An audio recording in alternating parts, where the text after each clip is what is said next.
Hi, friends. We're back again to read a little bit more of the fantastic Mr. Fox. Here we go.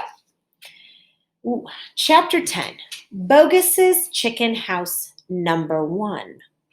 This time we must go in a very special direction, said Mr. Fox, pointing sideways and down. So he and his 4 children started digging at once again. The work went much slower now, yet they kept at it with great courage, and little by little, the tunnel began to grow. Dad, I wish you would tell us where we're going, said one of the children.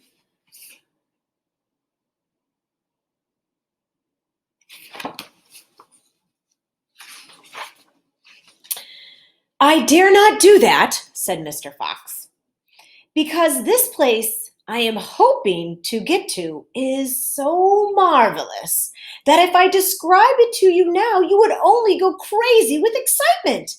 And then if we fail to get there, which is a very good possibility, you would die of disappointment. I don't want to raise your hopes too much, my darlings.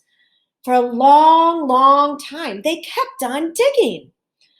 For how long, they did not know, because there was no days, no nights down there in the murky tunnel. But at last, Mr. Fox gave an order to stop. I think, he said, we better take a peep upstairs now and see where we are. I know where I want to be, but I can't possibly be sure we're anywhere near it.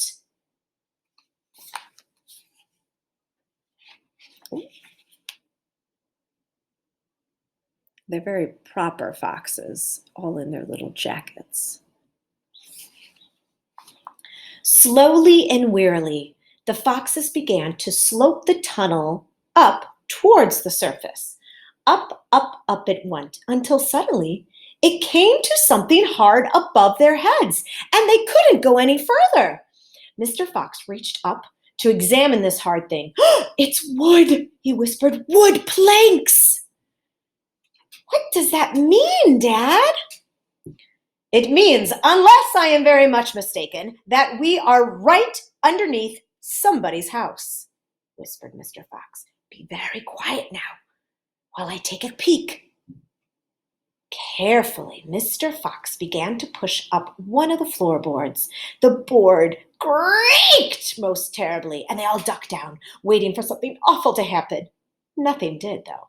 So Mr. Fox pushed up a second floorboard, and then, very, very cautiously, he poked his head out through the gap. He let out a shriek with excitement. Oh,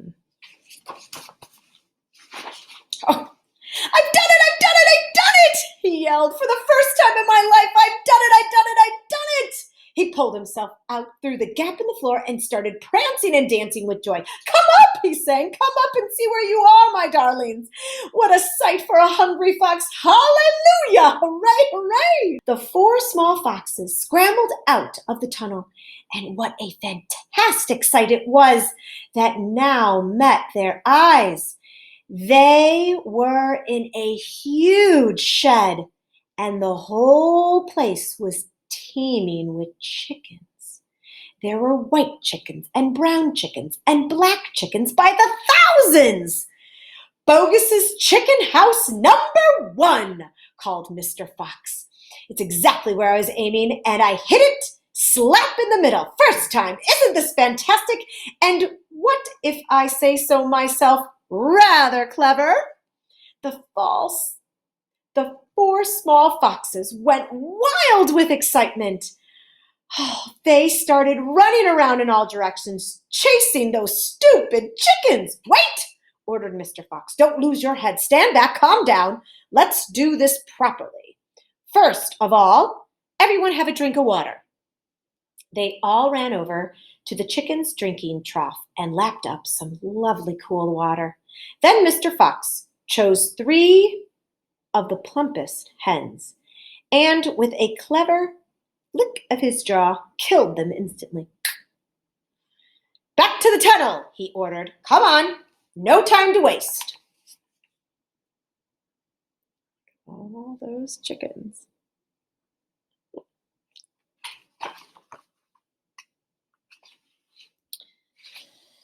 The quicker you move, the quicker you shall have something to eat. One after another, they climbed down through the hole in the floor, and soon they were standing once again in the dark tunnel. Mr. Fox reached up and pulled the floorboards back into place. He did it with great care. He did it so that no one could tell that they had ever been moved.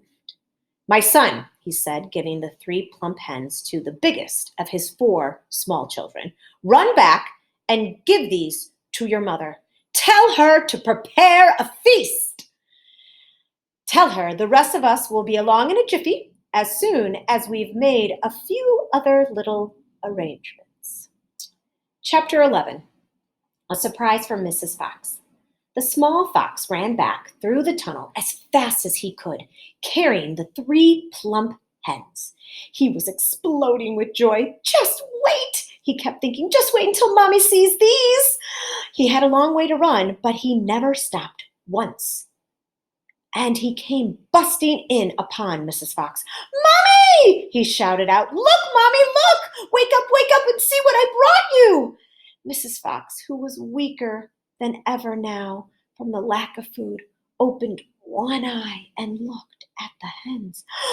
"Am I dreaming?" she murmured and closed her eyes again.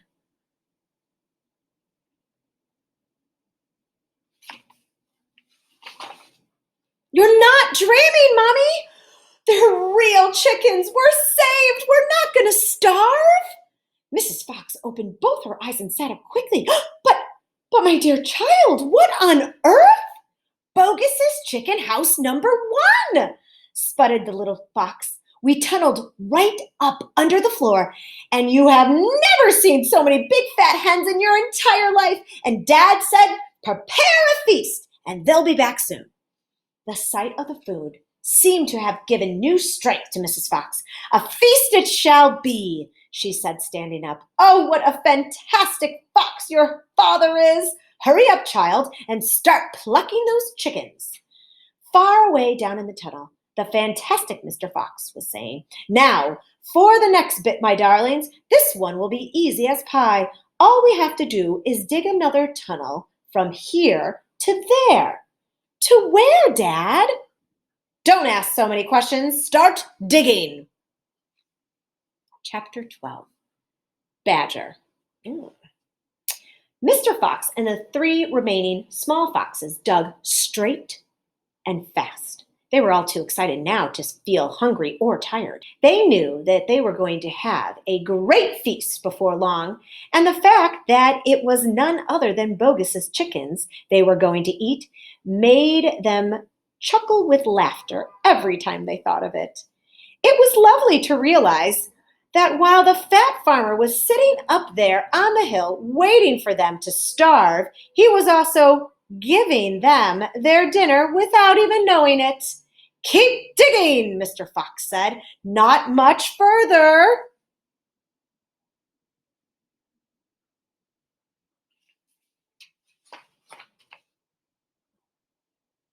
All of a sudden, a deep voice from above their heads said, "Who goes there?"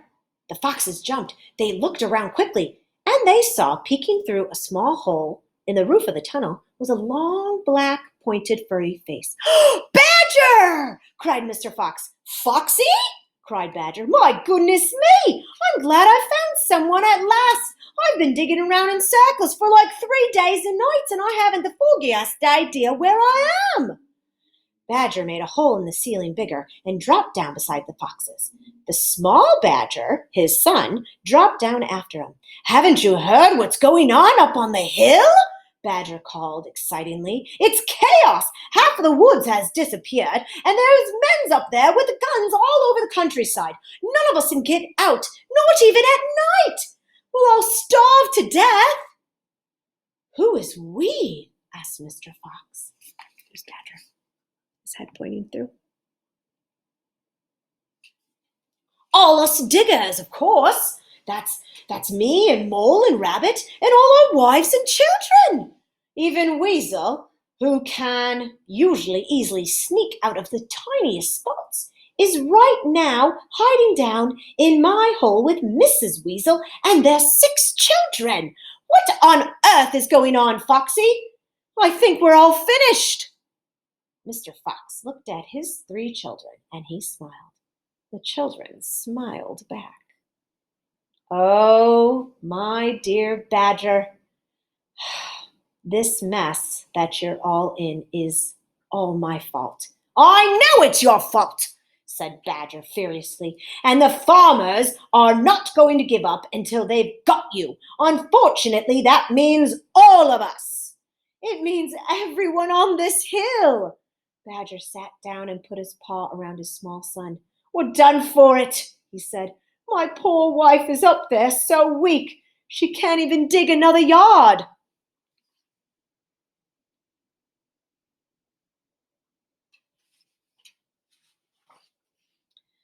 Nor can mine, said Mr. Fox, and yet at this very moment she is preparing me and my children the most delicious feast of plump, juicy chickens. Stop it, cried Badger. Don't tease me. I can't stand it. It's true, said the small foxes. Dad doesn't tease. We've got chickens galore. And because everything is entirely my fault, said Mr. Fox, I invite you to share the feast. I invite everyone to share the feast. You, Mole, Rabbit, Weasel, and all your wives and children. There'll be plenty to go around, I can assure you. You mean it? Asked Badger. You really mean it? Mr. Fox pushed his face close to Badger's and whispered darkly, Do you know where we've been? Where? Right inside Bogus's chicken house number 1. No. Yes, but that's not where we are going now. You have come just at the right moment, my dear Badger. You can help us dig. And in the meanwhile, your son can run back to Mrs. Badger and all the others and spread the good news. Mr. Fox turned to the small Badger and said, Tell them they're invited to the Fox's Feast. Then bring them all the way down here and follow this tunnel back until you find my home. Yes, Mr. Fox, said the small Badger. Yes, sir, right away, sir. Oh, thank you, sir. He scrambled back quickly up through the hole in the roof of the tunnel and disappeared. Okay, we will stop here for today.